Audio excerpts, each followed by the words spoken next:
Fatos e versões. O que vai impactar a sua vida agora no Café com Política. Nesta semana e na próxima, a gente está entrevistando os pré-candidatos ao governo de Minas. E hoje o nosso convidado é o ex-prefeito de Belo Horizonte, Márcio Lacerda, do PSB, que já esteve com a gente no Café com Política e hoje retorna mais do que nunca como pré-candidato ao governo. Bom dia, bem-vindo aqui à Rádio Super mais uma vez. Bom dia, Ricardo. Bom dia, Delma, Rodrigo. Bom dia, ouvintes. Obrigado por essa oportunidade. A Rádio Super aqui desempenhando um papel importante para informar o eleitor nesse momento importante da vida do país e de Minas Gerais. Editor de política do Jornal O Tempo, Ricardo Corrêa, participando com a gente mais uma vez aqui no Café com Política. Bom dia, bem-vindo, Ricardo. Bom dia, eu que agradeço. Muito obrigado pela presença, prefeito Márcio Lacerda. Bom, a gente chama de prefeito pelo hábito, porque foi prefeito ao longo de 8 anos em Belo Horizonte. Vou chamá-lo assim, embora hoje seja pré-candidato ao governo de Minas Gerais. Prefeito Márcio Lacerda, o senhor ontem, nos últimos dias, aliás, recebeu apoio de alguns partidos, oficializado o PROS e também o PDT para a pré-campanha do senhor ao governo de Minas. Por outro lado, a gente vê que a pré-campanha do senador Anastasia, ela também tem ganho aí alguns partidos expressivos nessa corrida pelas alianças. Muito foi ventilado nas últimas semanas que, numa eventual desistência sua de concorrer ao governo de Minas, o senhor poderia ser um candidato a vice-presidente na chapa encabeçada pelo ex-ministro Ciro Gomes, que inclusive já esteve com a gente aqui no mês de agosto do ano passado. Neste momento eu pergunto para o senhor o seguinte: a sua pré-candidatura, a sua futura candidatura ao governo de Minas é irreversível ou está no seu horizonte ser vice do Ciro? Bem, o que existe concreto hoje, ouvintes, é a candidatura ao governo do estado de Minas Gerais. Eu venho trabalhando há mais de um ano, uma maratona que eu chamo de aprendizado por toda Minas Gerais, quase 170 cidades em 11 meses, e continuo esse trabalho. Estarei no sul de Minas nessa sexta, nesse sábado, na próxima semana, na região do Campo das Vertentes, a região de Conselheiro Lafayette, Congonhas, etc. Portanto, o que existe de concreto hoje, efetivamente, é essa pré-candidatura, e a adesão recente, como você disse, de 2 importantes partidos, vem fortalecer essa pré-candidatura. São partidos que acreditam na nossa mensagem e na viabilidade da minha candidatura. Esse assunto de possível candidatura a vice-presidente pelo PSB, numa aliança com o PDT, é um assunto muito recente, que se desenrolou, aliás, sem a minha participação. Na semana em que ocorreu, eu estava no exterior, e, portanto, é uma mera hipótese com a qual nós não podemos contar nas nossas avaliações. Portanto, nós temos 3 partidos empenhados, PSB, PDT e PROS, na minha pré-candidatura, que é viável, com boas chances de chegar ao segundo turno, chances muito fortes, e é nisso que nós estamos trabalhando. Então, o pacto que temos entre nós, entre esses 3 partidos, é: se esse assunto surgir de forma concreta no futuro próximo, nós iremos nos reunir, debater, e tomar uma decisão em conjunto, e em conjunto também com as direções nacionais do nosso partido. A minha preferência, a minha vontade é de ser governador de Minas Gerais. As circunstâncias políticas podem mudar e elas serão avaliadas no momento oportuno. Como o senhor disse que vai ser tomado em conjunto, né? Mas eu pergunto se por acaso essa possibilidade do senhor ser o vice do Ciro realmente ganhe força, né? O partido identifique que o nome do senhor é um nome forte para caminhar ao lado dele nessa campanha. O que vai pesar mais? O senhor é um homem de partido? O senhor faz o que o partido disser para o senhor fazer? Ou se o senhor sentir que realmente vai ser melhor para o senhor sair ao lado de Ciro, o senhor vai optar por isso? A decisão será tomada em conjunto, se vier a acontecer essa hipótese. A minha opinião certamente irá pesar. Eu não fiz uma avaliação sobre isso, porque é algo muito remoto, e eu tenho que me concentrar aqui na minha pré-candidatura, no trabalho onde já investimos muito.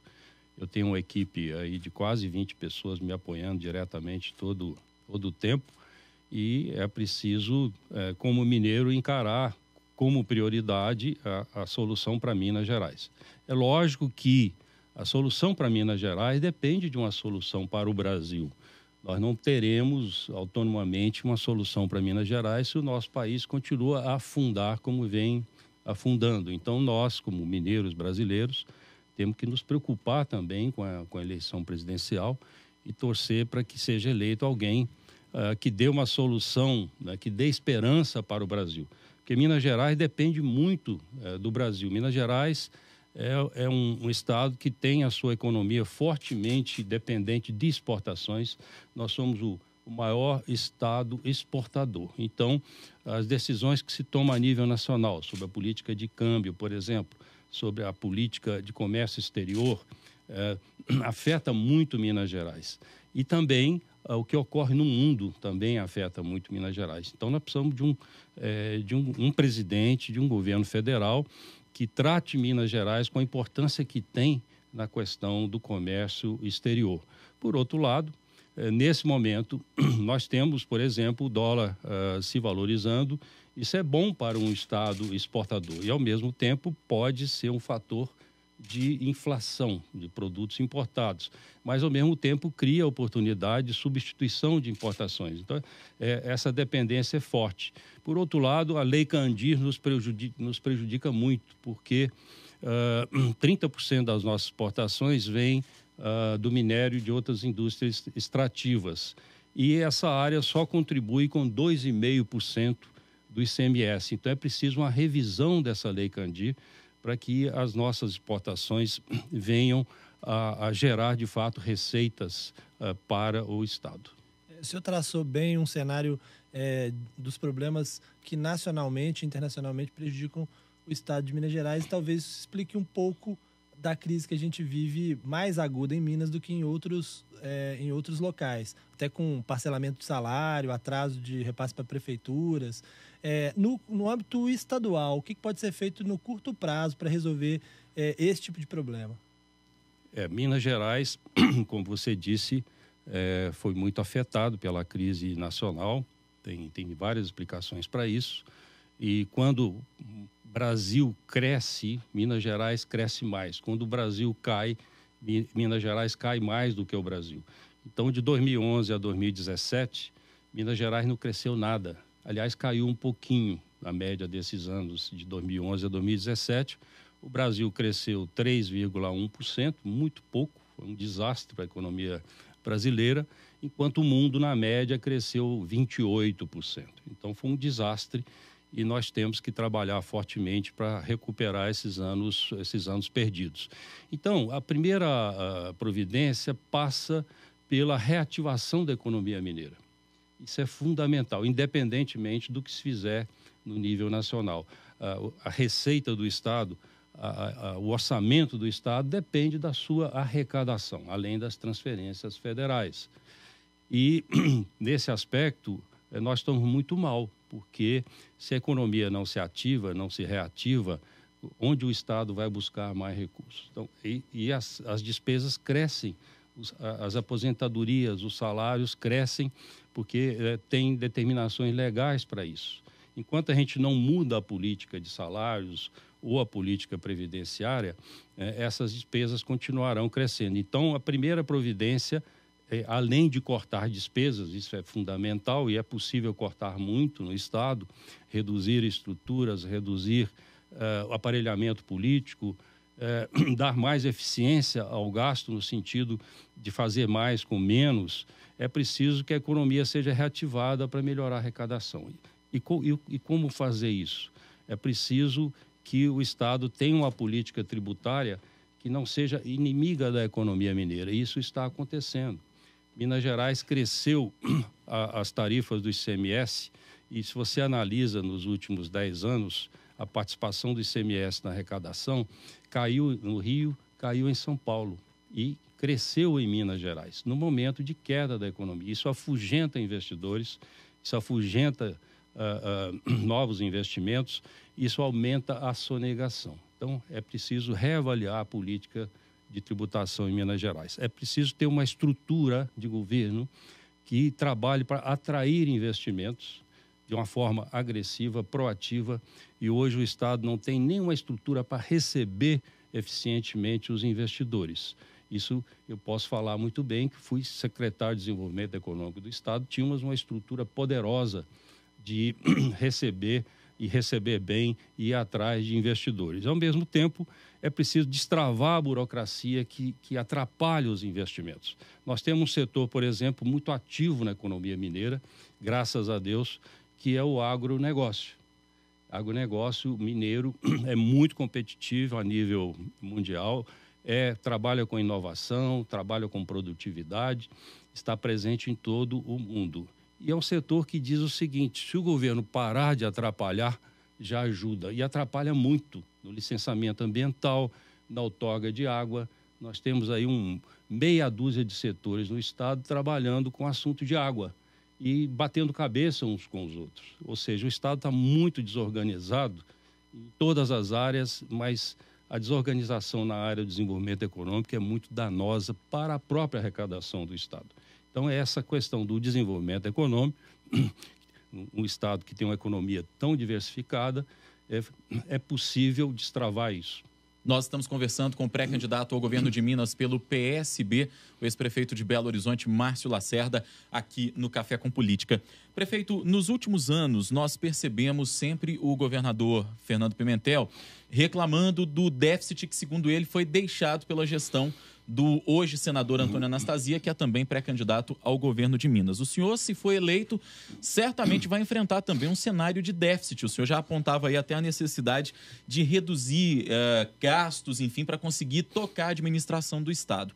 Mas eu pergunto para o senhor o seguinte: o que o senhor faria de diferente para não olhar tanto para o retrovisor e tentar, de fato, resolver problemas como o parcelamento de salários dos servidores e até mesmo a retomada da economia mineira? O que é preciso fazer para apenas não ficar reclamando do déficit que existe e é uma realidade?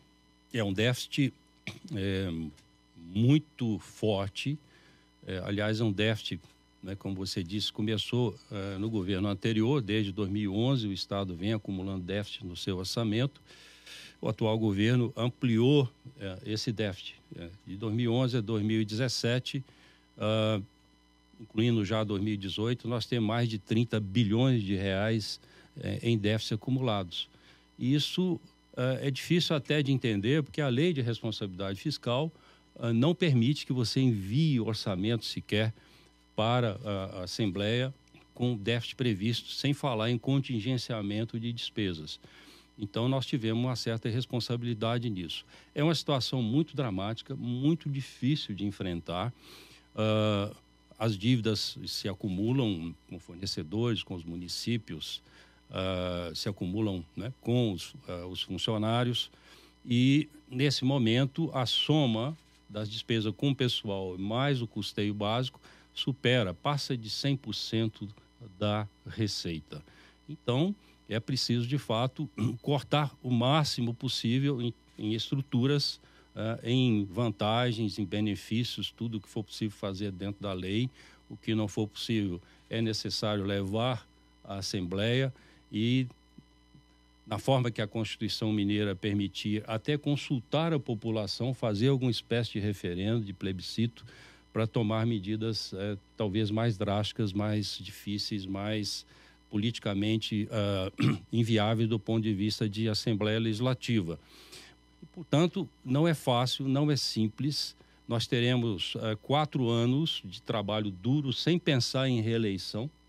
É preciso dizer isso, porque será um governo de muito corte, de muita austeridade, mas mostrando para a população que é possível melhorar os serviços de educação, de segurança, de saúde principalmente, apesar das dificuldades. Com uma gestão melhor, uma gestão mais profissional, menos politizada no sentido da velha política, da politicagem que trabalha só pensando na próxima eleição, e nós teremos eleição de prefeitos daqui a 2 anos, é preciso trabalhar sem mirar resultados eleitorais em eleições municipais. Portanto, não pode ser uma gestão partidarizada. É preciso convencer a população e, portanto, convencer a classe política, as lideranças, que nós temos que pensar Minas Gerais além de 4 anos. É preciso pensar Minas Gerais 8, 12, 16, 20 anos à frente. Nós temos que reconstruir o Estado. Então, nós temos que juntar as melhores cabeças, as inteligências de todos os setores da sociedade. E a gente não deve falar elite, porque as pessoas pensam elite econômica, e nós temos elites políticas, religiosas, sociais, sindicais, acadêmicas, etc. A partir de cada micro-região, pensar o futuro 10, 15, 20 anos à frente, como nós fizemos no nosso planejamento estratégico de Belo Horizonte, e a partir de cada micro-região, então, pensar as regiões e pensar o Estado. E ter, de fato, buscar um sentido de solidariedade, de coesão, de pacto, como eu disse, para salvar Minas Gerais. Nós estamos numa situação absolutamente desastrosa. Há um ano o senhor está percorrendo, né, o Estado, ouvindo prefeitos, conhecendo as demandas desses municípios, inclusive quando o senhor estava iniciando, teve com a gente aqui no Café com Política. Eu pergunto, o que é que o senhor tem percebido em relação aos prefeitos? O senhor acha que os prefeitos estão dispostos realmente a ter a paciência até que o Estado se reestruture? Porque um prefeito que está lá com funcionalismo sem receber salário, porque não recebe o repasse do governo, fica um pouco difícil de que depois de 4 anos, digamos assim, sofrendo, ele ainda tem que esperar um pouco mais para poder organizar a casa para que ele receba os repasses da prefeitura. Qual é a solução imediata que o senhor tem para as prefeituras? Bom, é preciso ir para a disputa eleitoral tendo a dignidade de falar a verdade em termos do diagnóstico, mostrar que a situação é muito difícil. O que o atual governador não faz, ele deveria ter chamado os prefeitos. Eu acho que é necessário fazer isso logo depois de se ganhar a eleição, antes de tomar posse, e mostrar essa situação.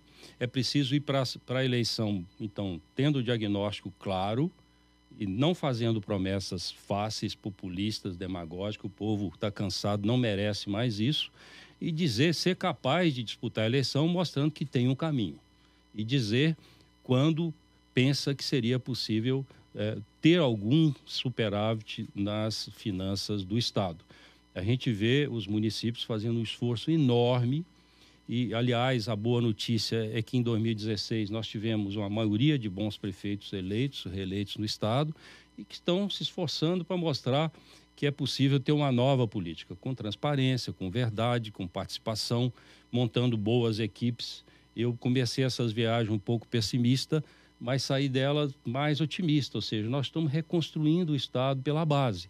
Os municípios estão fazendo o dever de casa e merecem mais respeito, mais dignidade, inclusive por parte do governo federal, e não continuar sendo tratados como primos pobres da federação. Isso é uma questão que merece ser discutida à parte, que é a reforma da nossa federação. Mas, então, objetivamente, é preciso chamar os prefeitos e assumir um compromisso com eles no tempo de pagar essas dívidas. É preciso dar um horizonte para eles, coisa que o governo atual não está fazendo. E como fazer isso? É lógico que é possível cortar despesas, é possível reduzir estrutura, mas isso não será suficiente. É preciso conseguir recurso novo. Para conseguir recurso novo, o Estado deveria negociar com o governo federal a adesão a uma lei de ajuste fiscal que o Congresso aprovou no ano passado, que o Rio já aderiu, Rio Grande do Sul, a Assembleia já votou a adesão também, que significaria um alívio no pagamento da dívida e poder tomar novos empréstimos. Isso é fundamental. O atual governador se recusou sequer a debater a possibilidade de adesão a essa lei. É uma lei muito dura, exige uma demonstração de que o Estado vai fazer o dever de casa, no sentido de segurar as suas despesas que sejam postergáveis, mas na situação atual, o novo governo vai ter que fazer isso de qualquer jeito, senão não conseguirá pagar as contas. Então é possível conseguir dinheiro novo fazendo esse acerto com o governo federal. Por outro lado, é preciso também fazer com que as empresas estatais, que nós temos boas empresas estatais que não estão sendo bem administradas nesse momento, que são CEMIG, Copasa, Codemig, temos Gasmig também e uma série de outros patrimônios, pensar como fazer dinheiro novo, usando esse poder que essas empresas têm, não necessariamente sendo vendidas, mas é possível torná-las capazes de alavancar mais recursos, alavancar mais investimentos. Isso falando muito rapidamente, seria possível reunir todas elas sob uma mesma holding estatal, diluir então a propriedade do Estado nessa holding para fazer dinheiro e usar essas empresas para darem suporte a parcerias privadas, por exemplo, para concluir os 5 hospitais regionais que estão aí nesse momento com obras inacabadas. Muito bem. O nosso tempo, infelizmente, acabou. A gente certamente teria muitas outras perguntas para fazer, mas o senhor já está, claro, convidado também a retornar aqui como candidato ao governo de Minas. Certamente a gente ainda vai ter muita coisa para conversar a respeito dos rumos do Estado. Márcio Lacerda, ex-prefeito de Belo Horizonte, pré-candidato ao governo de Minas pelo PSB, foi nosso convidado hoje no Café com Política. Foi um prazer recebê-lo mais uma vez aqui. Obrigado por essa oportunidade. Poderíamos falar aqui sobre educação, sobre saúde, sobre segurança, mas nada disso será possível resolver sem uma revolução na retomada do desenvolvimento na economia mineira e sem uma revolução nos métodos de gestão do governo do Estado.